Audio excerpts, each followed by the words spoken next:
6 मध्ये सुंदर अशी गाडी सेमीसाठी पात्र झाली. घरचा साज पळाला.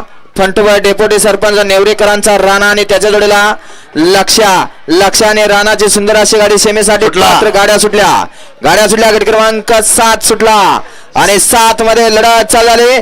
कोण कुणाला कमी नाही. सुंदर अशी गाडी पळते. गाडीवरती लक्ष ठेवायचं. आड्याल पाखऱ्याची सुंदर अशी गाडी पळते. वादळ आणि पाखऱ्या सुंदर गाडी पळते. चिवळा ड्रायव्हर माळशिरकरांचं निर्वाद वर्चस्व.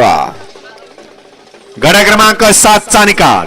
7 चा निकाल आहे. तास क्रमांक 5 मधून धावली गाडी श्री गणेश प्रसन्न प्रियांक आनंद तारीखकर पारगाव मानगर शिरवळ या गाडीचा प्रथम क्रमांकाला विजेत्या बैलगाडी मालकाचं त्यावरती बसलेल्या चिवळाचं हार्दिक अभिनंदन आहे. सुंदर अशी गाडी पळाली. कुमारी अनुजा नितीनाबा शेवाळे हडपसर, रिया प्रदीप गीते कात्रपगाव बदलापूर यांचा उजवीला पळाला पाखऱ्याने, डावीला पळाला आनंद तारीखकर.